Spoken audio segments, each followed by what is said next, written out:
দক্ষিণেশ্বরে ঠাকুর শ্রী রামকৃষ্ণ, নরেন্দ্র, ভবনাথ প্রভৃতির সঙ্গে নবমী পূজার দিন।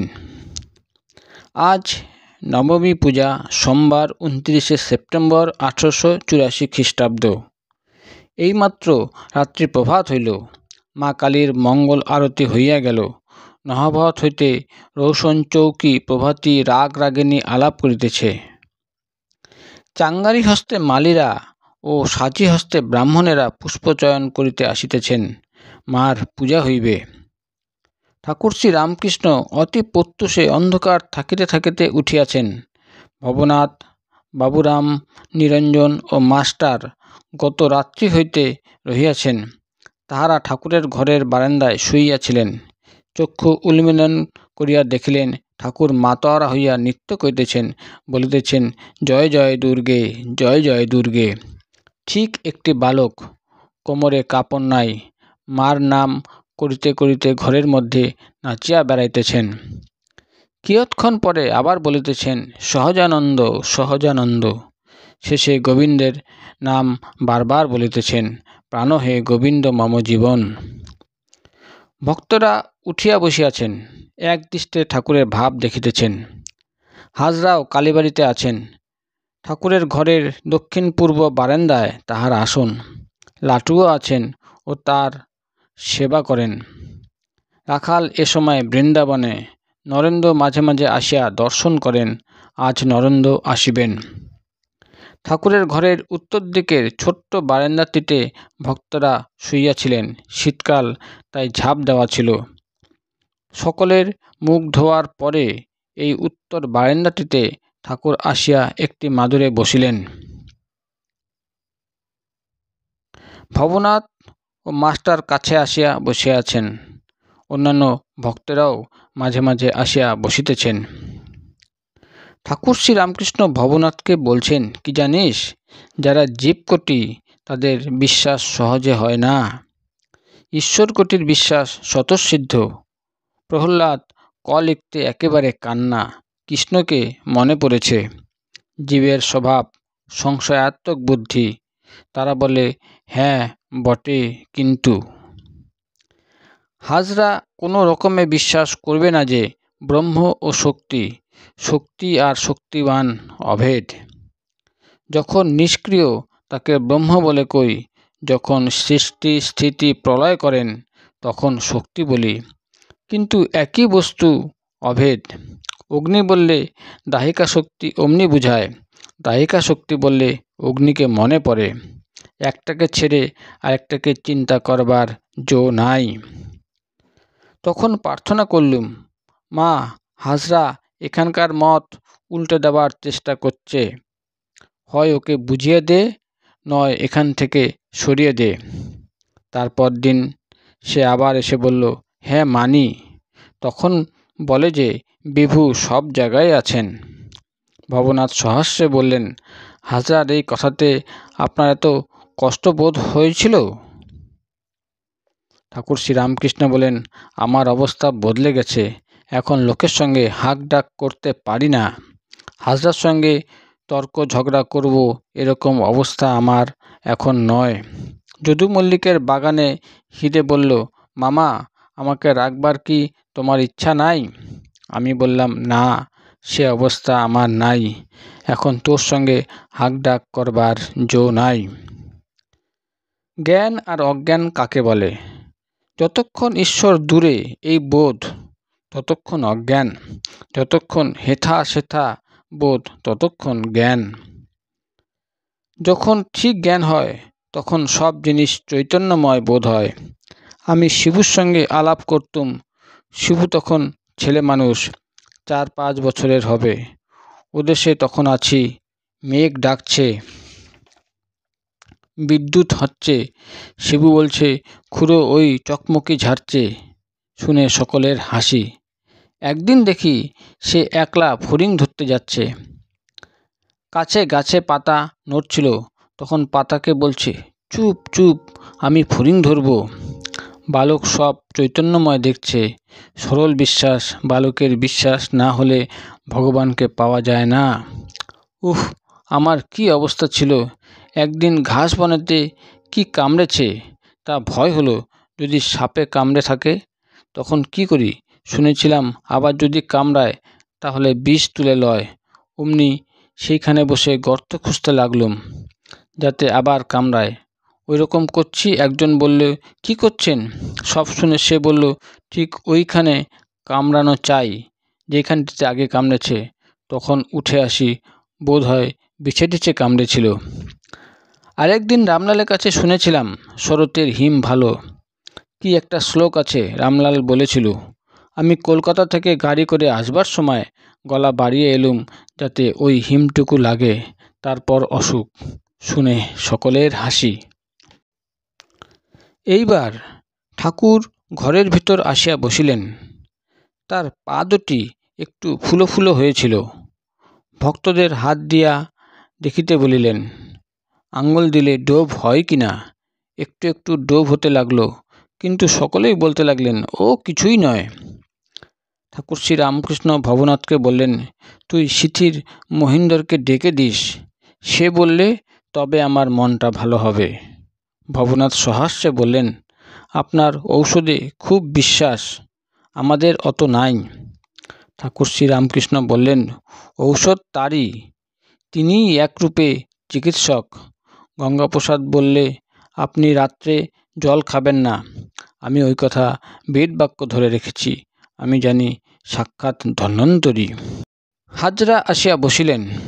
এ কথা ও কথার পর ঠাকুর হাজরাকে বললেন, দেখ, কাল রামের বাড়ি অতগুলি লোক বসেছিল, বিজয়, কেদার এরা, তবু নরেন্দ্রকে দেখে এত হলো কেন? কেদার, আমি দেখেছি কারণানন্দের ঘর। ঠাকুর পূর্বদিনে মহাষ্টমীর দিনে কলিকাতায় প্রতিমা দর্শনে গিয়াছিলেন। অধরের বাড়ি প্রতিমা দর্শন করিতে যাবার পূর্বে রামের বাড়ি হইয়া যান। সেখানে অনেকগুলি ভক্তের সমাবেশ হইয়াছিল। নরেন্দ্রকে দেখিয়া ঠাকুর সমাধিস্থ হইয়াছিলেন।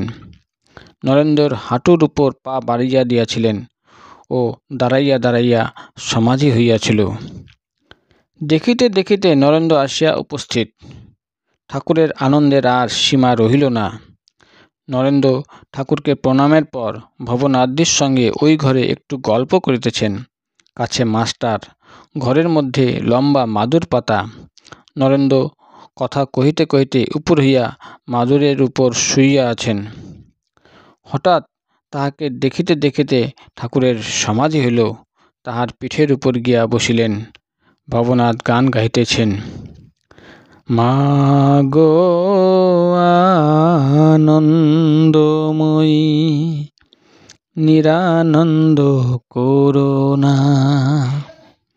মা গো আনন্দময়ী, নিরানন্দ করুণা। তোমার ও দুটি চরণ বিনে আমার মন, ও দুটি চরণ বিনে আমার মন, অন্য কিছু আর জানে না। মা গো আনন্দময়ী, নিরানন্দ করুণা। হাজরা উত্তর পূর্ব বারান্দায় বসিয়া হরিনামের মালা হাতে করিয়া জপ করিতেছেন। ঠাকুর সম্মুখে আসিয়া বসিলেন ও হাজরার জপের মালা হাতে লইলেন। মাস্টার ও ভবনাথ সঙ্গে। বেলা প্রায় 10টা হইবে। ঠাকুর শ্রী রামকৃষ্ণ হাজরাকে বলছেন, দেখ, আমার জপ হয় না। না না, হয়েছে, বা হাতে পারি, কিন্তু ওদিক নাম জপ হয় না। এই বলিয়া ঠাকুর একটু জপ করিবার চেষ্টা করিতে লাগিলেন, কিন্তু জপ আরম্ভ করিতে গিয়া একেবারে সমাধি। ঠাকুর এই সমাধি অবস্থায় অনেকক্ষণ বসিয়া আছেন। হাতে মালা গাছটি এখনও রহিয়াছে। ভক্তেরা অবাক হইয়া দেখিতেছেন। হাজরা নিজের আসনে বসিয়া তিনিও অবাক হইয়া দেখিতেছেন। অনেকক্ষণ পরে হুঁশ হইল। ঠাকুর বলিয়া উঠিলেন, খিদে পেয়েছে। প্রকৃতিস্থ হইবার জন্য এই কথাগুলি প্রায় বলেন। মাস্টার খাবার আনিতে যাইতেছেন। ঠাকুর বলিয়া উঠিলেন, না বাপু, আগে কালীঘরে যাব। ঠাকুর পাকা উঠান দিয়া দক্ষিণাস্য হইয়া কালীঘরের দিকে যাইতেছেন। যাইতে যাইতে দ্বাদশ মন্দিরে শিবকে উদ্দেশ্য করিয়া প্রণাম করিলেন। বাম পার্শ্বে রাধাকান্তের মন্দির, তাহাকে দর্শন করিয়া প্রণাম করিলেন। কালীঘরে গিয়া মাকে প্রণাম করিয়া আসনে বসিয়া মার পাদপদ্মে ফুল দিলেন, নিজের মাথায়ও ফুল দিলেন। চলিয়া আসিবার সময় ভবনাথকে বলিলেন, এইগুলি নিয়ে চল, মার প্রসাদী ডাব আর শ্রীচরণামৃত। ঠাকুর ঘরে ফিরিয়া আসিলেন, সঙ্গে ভবনাথ ও মাস্টার।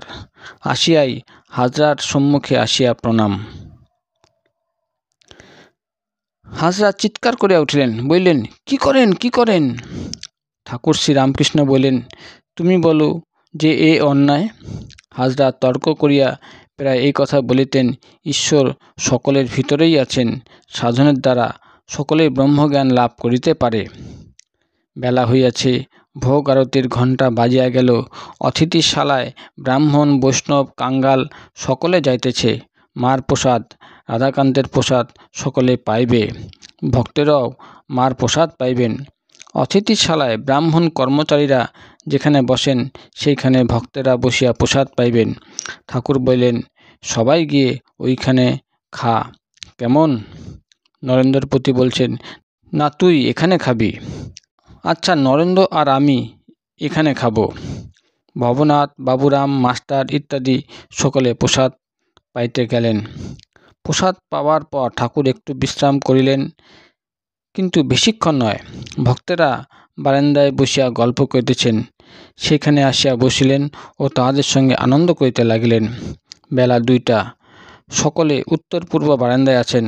হঠাৎ ভবনাথ দক্ষিণ পূর্ব বারান্দা হইতে ব্রহ্মচারী বেশে আসিয়া উপস্থিত। গায়ে গৌরিক বস্ত্র, হাতে কমণ্ডলু, মুখে হাসি। ঠাকুর ও ভক্তেরা সকলে হাসিতেছেন। ঠাকুর শ্রীরামকৃষ্ণ সহাস্যে বলেন, ওর মনের ভাব ওই কিনা, তাই ওই সেজেছে। নরেন্দ্র বলল, ও ব্রহ্মচারী সেজেছে, আমি বামাচারী সাজি। শুনে সকলের হাসি। হাজরা বললেন, তাতে পঞ্চমকার, চক্র এসব করতে হয়। ঠাকুর বামাচারের কথায় চুপ করিয়া রহিলেন। ও কথায় সায় দিলেন না, কেবল রহস্য করিয়া উড়াইয়া দিলেন। হঠাৎ মাতোয়ারা হইয়া নৃত্য করিতে লাগিলেন। গাহিতেছেন, আর ভুলালে ভুলব না মা, দেখছি তোমার রাঙ্গাচরণ। ঠাকুর বলিতেছেন, আহা, রাজনারায়ণের চণ্ডীর গান কি চমৎকার! ওই রকম করে নেচে নেচে তারা গায়। আর ওদেশে নকুর আচার্যের গান, আহা, কি নৃত্য, কি গান! পঞ্চবটিতে একটু সাধু আসিয়াছেন, বড় রাগী সাধু, যাকে তাকে গালাগাল দেন, শাপ দেন। তিনি খরম পায়ে দিয়ে এসে উপস্থিত। সাধু বলিলেন, হিয়া আগ মিলেগা। ঠাকুর শ্রীরামকৃষ্ণ হাত জোর করিয়া সাধুকে নমস্কার করিতেছেন এবং যতক্ষণ সেই সাধুটি রহিলেন ততক্ষণ হাত জোর করিয়া দাঁড়াইয়া আছেন। সাধুটি চলিয়া গেলে ভবনাথ হাসিতে হাসিতে বলিতেছেন, আপনার সাধুর উপর কি ভক্তি! ঠাকুর শ্রীরামকৃষ্ণ সহাস্যে বলেন, ওরে তমমুখ নারায়ণ, যাদের তমমুখ তাদের ওই রকম করে প্রসন্ন করতে হয়। এই যে সাধু।